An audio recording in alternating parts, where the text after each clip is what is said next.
pas capté. Je pensais que ça devait être le premier choc de l'Euro, ça allait être serré. Wesh! En une mi-temps, emballé, c'est pesé. Ils ont tué le suspense. D'habitude, moi, j'aime pas trop le jeu de l'Espagne. Tu vois, des petites passes stériles, etc. Mais là, aujourd'hui, ça a été efficace, rapide vers l'avant. Et en plus, ils ont eu de la chance parce que la Croatie, je sais pas ce qu'ils avaient, hein, mais les attaquants, ils voulaient pas marquer. Penalty, épicier comme dans FIFA, même quand tu décales le ballon, il n'y a plus de gardien, ils marquaient pas. C'est trop une dinguerie. Pauvre Gvardiol. Pauvre Gvardiol. Lui qui a peut-être été l'un des meilleurs défenseurs gauche cette saison. Il est tombé sur quelqu'un. Un petit, 16 ans. Il a fini son boulot là. Il transpire même pas, il va aller faire ses devoirs. Sa passe décisive. Au début, il était un peu coincé. T'avais l'impression, bon, il s'est libéré. Deuxième mi-temps, que crochet, crochet. On dirait qu'il pouvait faire tout le terrain. C'était trop facile pour lui. Mais les Parisiens, ils s'appellent plus Lara Fabian. Là, c'est Lara Croft. C'est quoi ce but qu'il nous a mis?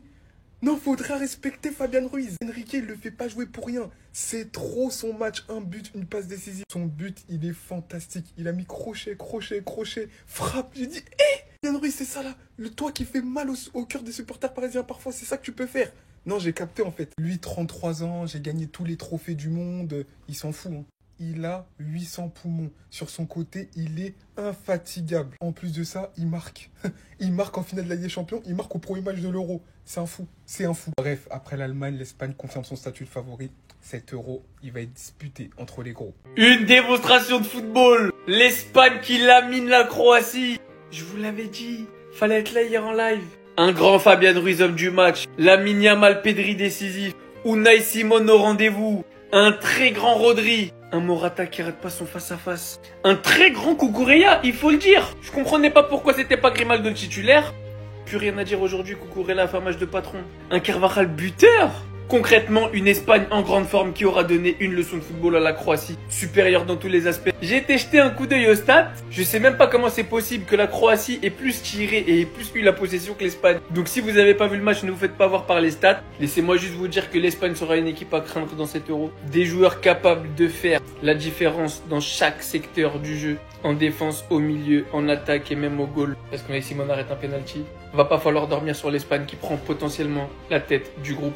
Pour le moment, on attend le match de l'Italie. Donc les gars, dites-moi pour vous, l'Espagne peut aller jusqu'où dans cette compétition? Et n'oubliez pas de vous abonner, de partager, de republier. Là, c'est l'Euro, on va se la buter, on vise le million, donc abonnez-vous. 3-0. C'est donc comme ça que l'Espagne ouvre le bal des grands chocs contre les finalistes de la Coupe du Monde 2018 et demi-finalistes de la Coupe du Monde 2022. Il a pris ses devoirs avec lui en Allemagne. Ce matin, il apprenait ses leçons. L'après-midi en elle-même, il faisait souffrir l'un des meilleurs joueurs de fin de saison, l'un des meilleurs joueurs de City. La tempête qu'il lui a mis, le ballon qu'il a déposé sur Carvajal, vitesse, agilité, élégance. 16 ans, l'un des acteurs majeurs aujourd'hui de la victoire. Tout simplement imprenable lorsqu'il avait le ballon dans les pieds. Et son fort volume de percussion alors que l'Espagne menait 3-0 de manière répétitive, j'en parle même pas. J'ai capté aujourd'hui, c'était Iniesta en fait. Sa première mi-temps a suffi pour mettre d'accord tout le monde. A commencer par son incroyable passe envers Morata en plein rond central qui va casser littéralement toute cette ligne-là, mais aussi toute cette ligne-là. Morata aura juste à conserver le ballon derrière et venir terminer ça. Ce milieu de terrain qui arrive littéralement à te casser toutes les lignes pour te mettre en face à face avec le gardien. Mais comme si c'était pas tout, qui vient se transformer en Ronaldinho en pleine surface adverse. Regardez bien quand il reçoit le ballon.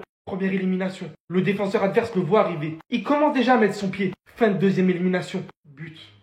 Quel excès de confiance. Il est littéralement un autre joueur depuis son arrivée en sélection. L'homme du match selon moi aujourd'hui. Celui qui a vraiment montré la voie à l'Espagne. Buteur en finale de Ligue des Champions. Buteur lors du premier match de l'Euro de l'Espagne. Le mec est carrément sur tous les ballons. Avec une rage de vaincre incroyable. Enfin littéralement nous donner une continuité de ce qu'il nous a montré cette saison avec le Real Madrid. Mention honorable pour Pedri qui n'a pas réussi à être décisif. Mais qui a été incroyablement fort en tant que soutien. Le message envoyé par l'Espagne est vraiment très fort. 3-0 ainsi contre la Croatie dès le premier match. D'ailleurs assez déçu de la Croatie dont on attendait clairement beaucoup mieux. Les joueurs expérimentés de cette équipe dont le milieu Kratz, Kovacic, Brozovic, Modric se sont littéralement fait asphyxier aujourd'hui. On attendra beaucoup mieux pour la suite. L'Espagne entame très bien cette compétition. C'est le même homme.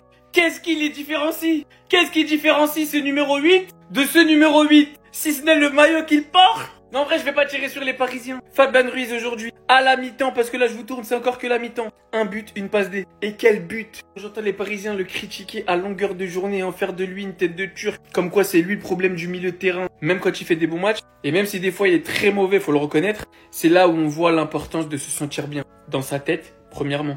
Deuxièmement, c'est là où on voit l'importance d'un système dans le football. Certains joueurs ne sont pas mis en évidence dans certains systèmes. sous certains coachs, dans certaines formations. Fabian Ruiz en Espagne, c'est excellent. Offensivement, son apport, que ce soit par la passe comme on a pu le voir ce soir, et même dans les 30 derniers mètres. Là où au Paris Saint-Germain, on lui demande beaucoup plus de tâches ingrates. On lui demande de couvrir le côté de Kylian quand il joue à gauche. On lui demande un rôle beaucoup plus défensif. Alors qu'en réalité, Fabian Ruiz est un milieu très créatif. Donc le but de la vidéo, c'est pas du tout de taper sur les Parisiens. Loin de là. Mais c'est juste pour mettre en évidence que des fois, on trouve certains joueurs super nuls. Mais des fois, ils sont pas nuls. Ils sont juste pas au bon endroit, dans la bonne compo, avec les bons coéquipiers, dans le bon système. Et je pense que c'est le cas de Fabian Ruiz. Après, j'avoue, Lee Kang-in, Fabian Ruiz, Mbappé, ça commence à faire beaucoup de joueurs qui excellent en pays et qui sont pas ouf en club. Le seul qui bouge pas, c'est Dembélé. On se demande pourquoi. Bref, les gars, c'est l'euro. On va viser le million. Donc pensez à vous abonner, à partager, à republier, parce qu'on va envoyer à fond. Donc ce petit, je l'appelle encore petit, j'arrive pas à y croire, est capable de faire ça. Tout seul encadré par 4 joueurs. Sachant qu'à la base, il a commencé à cette position. Premier joueur adverse qui essaie de lui choper le ballon. Lui va pas se dire ils sont 4, je vais essayer de fuir. Il esquive son tacle, il se faufile en plein milieu des 4. Il cherche la difficulté, il cherche le danger. Il n'essaye pas de le fuir, il est accro à ça. À quel moment un joueur de 16 ans s'est déjà vu prendre en sandwich de cette manière et en est ressorti tranquillement, sans oublier la tempête qui va lui mettre à lui. C'est vraiment un gamin de 16 ans qui fait ça. Et on ressort librement normal. Sans compter ce qu'il a fait endurer à Gvardiol, l'un des meilleurs joueurs de fin de saison, l'un des meilleurs joueurs de Manchester City. On connaît tous l'ampleur qu'il a pris. La tenue en laisse. Ce petit de 16 ans a martyrisé ce grand barbu. Il n'a pas compris ses percussions, sa vitesse, son agilité. C'était trop vite pour lui. Et comme si ça suffisait pas, il vient te déposer un caviar, littéralement, sur le pied de Carvajal. Il a juste à terminer. On va bien y assister à ce Lamine Yamal, qui était déjà maître des responsabilités au FC Barcelone, et qui vient à 16 ans continuer sans aucun complexe ce qu'il faisait dans son club en Espagne, dans une aussi grande compétition que l'Euro contre la Croatie. Mais c'est une dinguerie. Faut arrêter. Mais qu'est-ce qu'il va devenir plus tard? L'amour, le talent, la passion, la folie, ça ne s'achète pas. Lamine Yamal, élève de seconde. Élève de seconde, 16 ans, pas majeur, ne peut pas aller en boîte de nuit, ne peut pas aller au casino, mais met déjà la misère à des pères de famille. Les gars, c'est pas possible. Et pourtant ce soir, je trouve pas que c'est son meilleur match depuis qu'on le connaît, hein.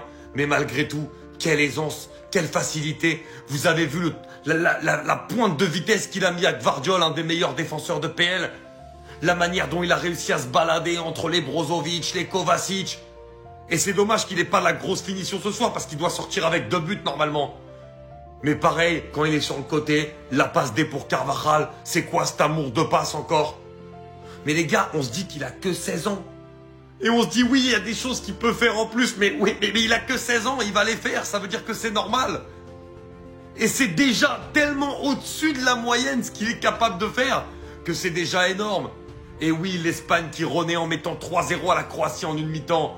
Et emmené en plus par un jeune talent qui peut encore être poli. Non mais les gars, Lamine, moi, j'en peux plus, j'en peux plus. J'en peux déjà plus. Le mec, il est même pas arrivé à maturité. Il a encore au moins 15 ans à faire dans le football. J'ai même pas... J'en peux déjà plus, Lamine. Le retour de la grande España. Les gars... Performance extraordinaire de l'Espagne qui va directement être placée avec cette prestation comme un des gros outsiders de cette compétition. Et celui qui incarne ce jeu espagnol, cette équipe espagnole, c'est lui. Et Rodri, les gars, il est tellement exceptionnel, il est tellement énorme. Franchement, c'est le régulateur par excellence. Oui, c'est un des meilleurs, si ce n'est le meilleur milieu d'Europe cette année.